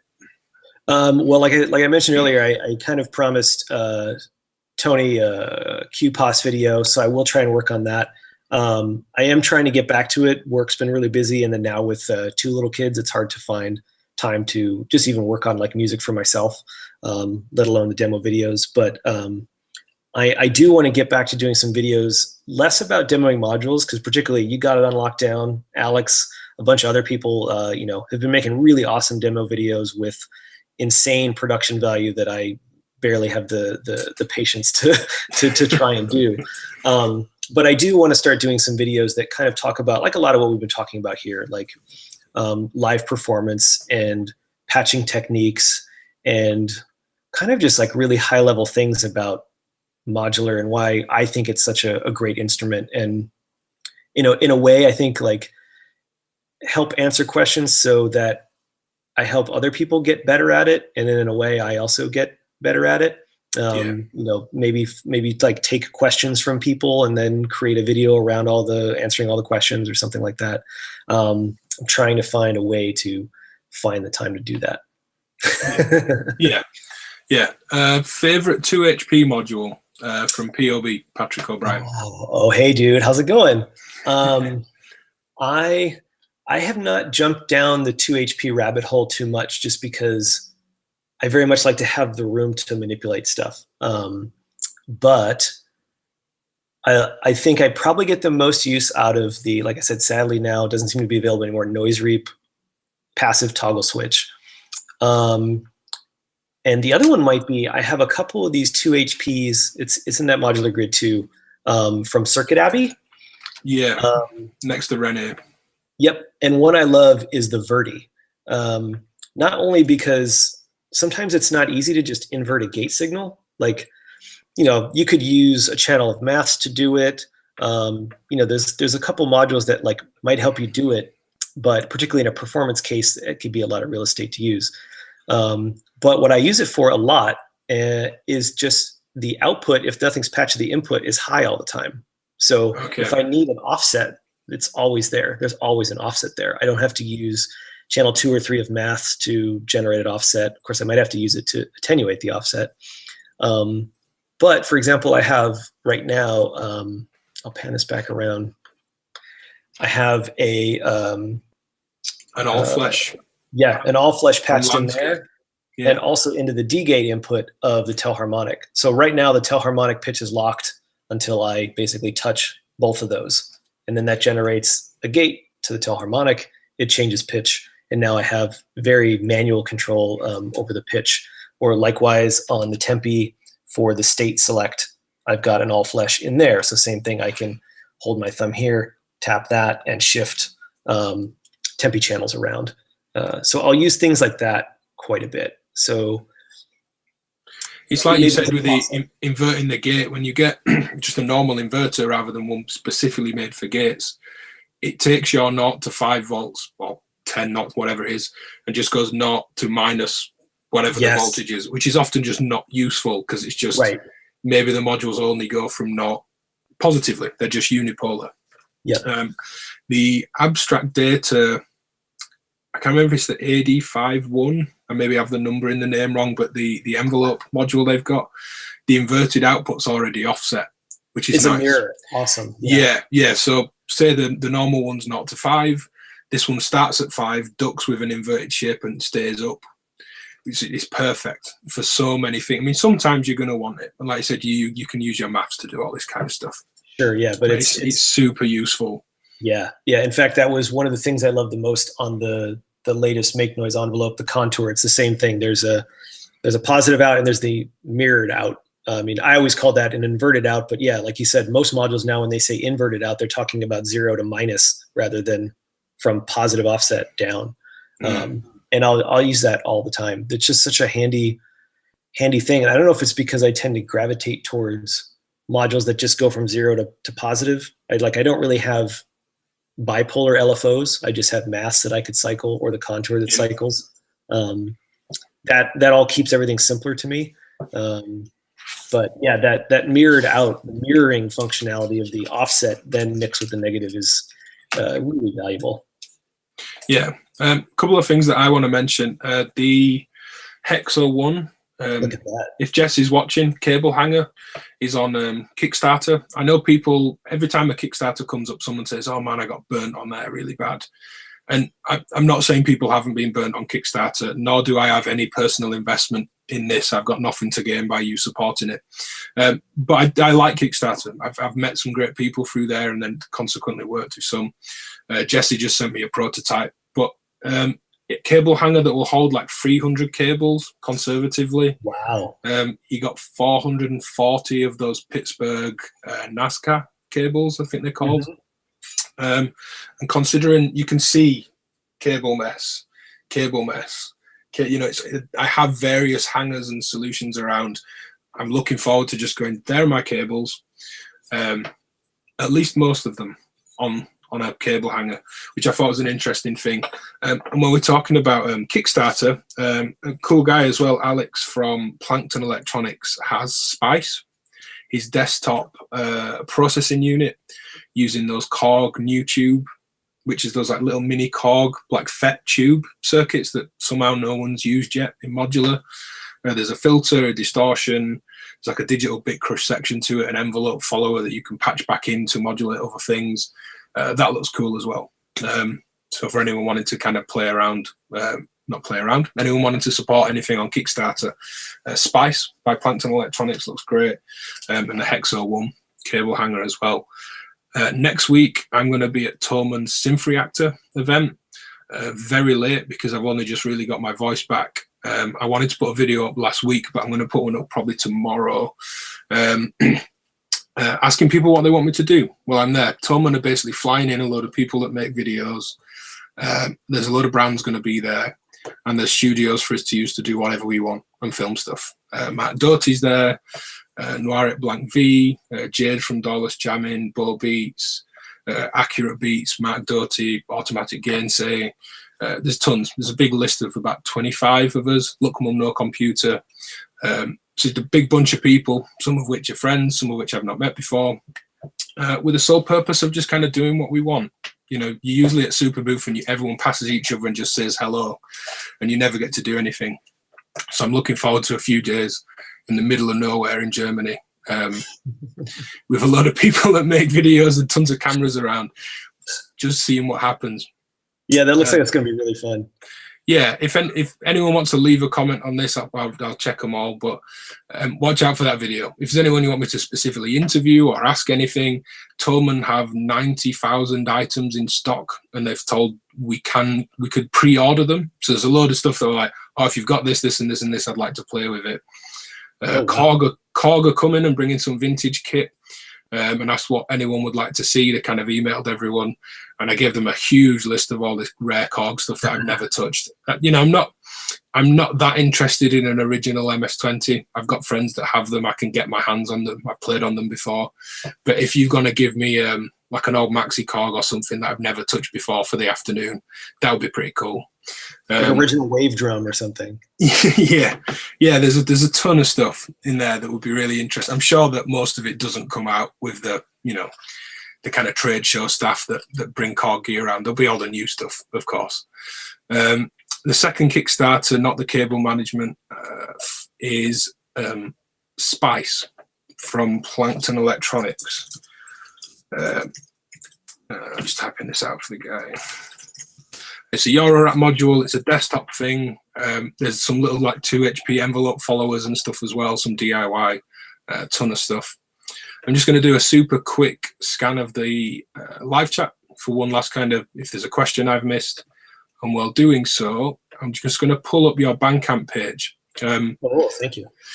Is there any, I know time and family and work is tight at the minute, but are you working on some more gigs coming up or any new music?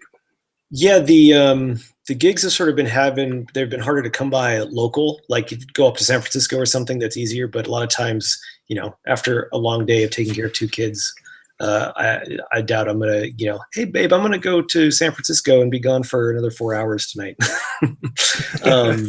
But I am working on another album, another Jim Drones album. I feel like I have kind of a prequel that I could kind of put to this. Those 3 albums were like a trilogy that were spanning the story of Jim Jones and the People's Temple from kind of when they moved out to French Guiana through, you know, it really wasn't a suicide, but let's say mass killing that happened there. And that's what Red Brigade kind of wraps up. So there's definitely a bunch of sort of story that predates that. So I feel like I could probably get a trilogy out of that before I kind of retire that moniker and start just putting things out under my own name. But that's up next. I've kind of, for the first time, I've documented some patches. Normally I don't really document my patches, but there's a couple where I was like, I think I want this again, and then I'll record it and try that approach this time. And hopefully by maybe the end of summer or fall, depending on a couple things, have that done. But that's the next thing up. And then if I can find some performances in there, that'd be really cool. What are the events called that you play at? What kind of, because I'm unaware, but I'm sure there are people watching that are maybe unaware and not actually in that place. Is it Vault Divers? Is that one that you've played at? No, in fact, I'd love to do that sometime. That they do that up in Portland, and then is it Binary Society? I'm thinking of. Yes, yeah, that was being run here by Danny Kim. And we actually had some pretty amazing shows, and the amount of work to kind of get these larger shows together was kind of wearing him out, and he was doing most of it. All of us artists were kind of performers. We're selfishly just performing and not helping do some of the heavy lifting. But then we've been working on, actually, I'll grab it. Just while James, go on. First issue just released of. This is the whole crew from Binary Society has started a magazine called Open Source. Our first issue just hit. It's available at Analog Haven and Control Voltage, and oh man, I'm forgetting some of the U.S. stores. Control out in New York. I think Schneider's in Berlin should be getting it soon. What's the name? Sorry, I'm going to find it. It's called Open Source. It's interesting. The magazine. Yes. How do I find it? Because open source obviously pulls a ton of stuff up on Google. Yeah, right. Let me. There's also Waveform magazine coming out. It's interesting they've both come out around the same time. Yeah, it was really interesting because none of us really talked about it with the other, like the two sort of camps of people in the magazine. Yeah, where is it? Well, you find that Tom Evans asked if either of us plan on going on the Modular Modcast, Tim Held's show. There's 2 episodes of me. I've rambled on so long that he had to do a 2-parter. I forget what episode I am. I think maybe 17. Yeah, and I was going to say you were on a handful of episodes. Yeah, it was really fun. I love his podcast. Yeah, Tim's great. Maybe I'll on Instagram I'll post a link to the site. We're Danny, I guess it's me. I just wrote one article in this issue, but we're selling it just through stores. So Analog Haven in the US has it, Control Voltage up in Portland, Control in New York, Schneidersladen I think is getting the issues. They for sure will have it. I think you can buy it. I think is that all the stores? There might be a couple I'm missing. But if it's a major modular store, they'll either have it, or if they don't have it, if you request it, you can get it to them. It's really cool. It's a very large full color print. Comes with a SD card with some music from Austin Arbeni. One of our local guys in San Francisco, Maurice, his full album is on there. Alternate firmware for the Black Noir. We actually have most of the main articles on Endorphins as a company, but also largely about the development of the Black Noir. And I think all of the article contributors, me, Austin, Danny, a couple other people, Kurt Kurosaki, we all did patch examples with the Black Noir. That was really fun. It's a really cool magazine.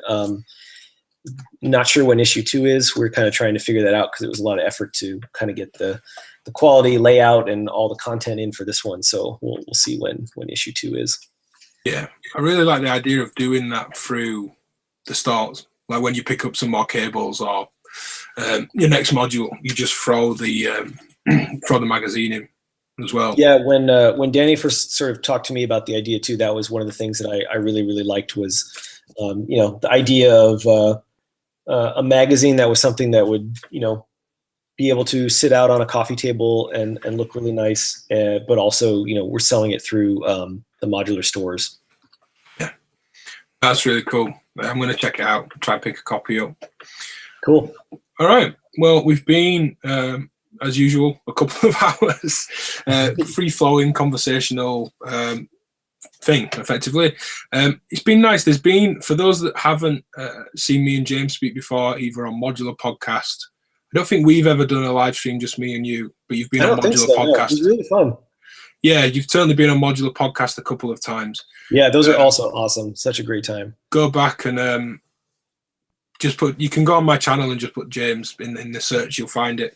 But it's been interesting to see how this has developed in terms of the live rig. And your kind of approach, and certainly like the DPO and the Optomixes and the Rennie, although it's changed to version 2 and Tempe, has been the kind of core of how your outlet, how you kind of express yourself. It's been interesting to see, and I'm looking forward to seeing where it goes as well. Yeah, I think I sort of was lucky that I found the stuff that helps me with my, output my voice with the modular really early on. So I never really had a lot of like, I'm going to try this now, and now I need to get this new module and that one. So like, I am really happy with those to where I'm not like really searching for, new sounds or different sounds. Obviously there's a lot of like really cool sounds, but to me, it's those that are the most immediate and I feel the most control over, and I can most easily get the sounds out that I want to get out. Yeah, I think people sometimes they're unfortunate in that they have ultimately a bad experience. I've known people get out of it that have then come back and they've tried it on my system while we're working on a project, and they're kind of like, this isn't the experience I had at all.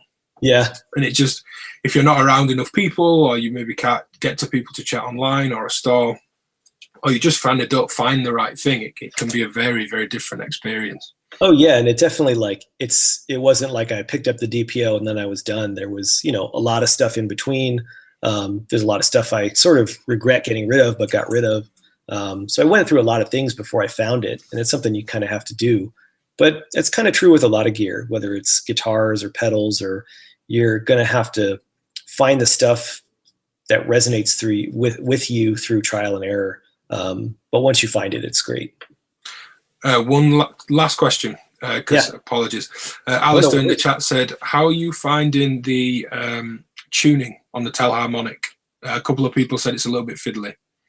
Yeah, so in fact, this is sort of one video I've been meaning to do for a while, or at least tell Walker to consider doing. It's very stable. There's just sort of like a trick to tuning it. Because of the way Centroid works, it's not really a filter. It's more like, you could think about it more like a bandpass filter. So when you're tuning it, you kind of want to set it a certain way when you tune it. So I would say to set the interval to either unison or at least the octave fifth all the way up. You just have to be careful you don't tune it to the fifth. And then turn the flux all the way down and the centroid all the way down. So, or you could turn centroid all the way down and flux up. But either way, you want to be listening to the fundamental. Because what you can do accidentally is have the centroid tuned, like especially if you're in a triad mode and you have flux turned up and you have centroid tuned, you could be listening to like the third, and then you tune it, and now you've just tuned, the third interval to your main oscillator, which is maybe not what you're going to want to do. And then you move centroid again, and now you're listening to a different note from the triad.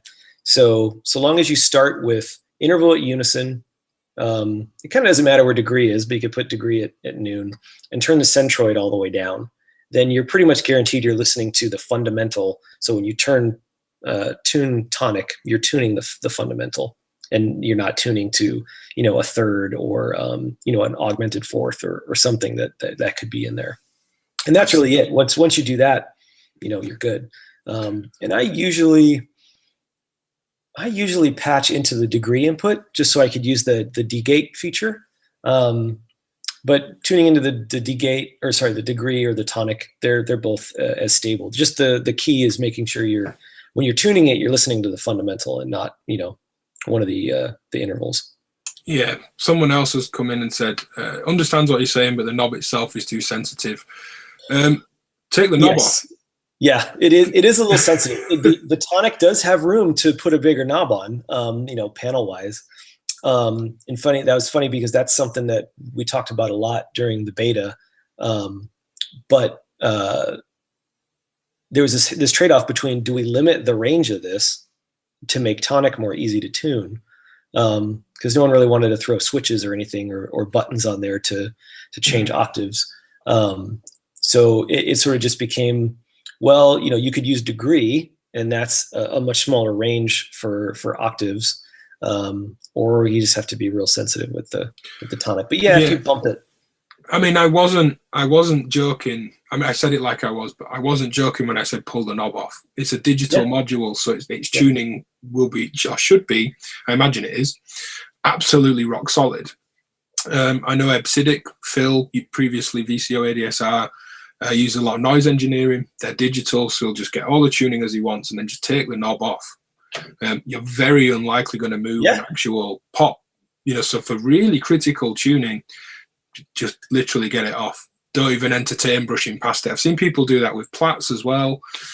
That's one big tune knob, so they'll just pull it off, just carefully kind of twist in the actual pot itself, and then you're done. That is a C or an A or whatever your reference or your start point is. That can be really helpful. Definitely really helpful. Oh yeah, for sure. That's a great idea, actually. If it's analog, that's going to be really annoying because you're going to have to keep having to put the pot back on, the knob back on the pot, and retuning and things like that, and temperature drift and so on. But yeah, if it's digital, it should just be an absolute exact value. Throw the knob in a drawer, pull it off. You should be fine. Someone said their OCD would not handle a missing knob. Mine wouldn't normally either, but yeah, I'd struggle with that, but there'd be real comfort in knowing I could just open up a case and go and be in tune. Yeah. Oh, totally. The one OCD thing that I've had to kind of purposely avoid or think about when I've bought modules is if there's tick marks around the knob, I will want to always put the knob on a tick mark. I'll have a really hard time with the knob being, off from a tick mark. Yeah. And that's really bad because then I'm not listening. I'm not making my decisions based on listening. I'm doing it based on stupid visual OCD bullshit. So interestingly enough, like most of my modules, either consciously or unconsciously, are ones that don't have tick marks around the knobs. Yeah. It's like people that want the volume in the car or on the TV on a 0, a 5, or an even number. Like it can be 1, 2, 4, 5. Yep. It could be 10. It can be times with odd numbers for things. Yeah, that's so stupid. Yeah, cool. Well, we'll leave it there. If there's any follow-up questions for James, be sure to ask him in the comments. If he doesn't see it, I can always get in touch. Yeah, or if you're on Instagram, it's just at James Cigler on Instagram.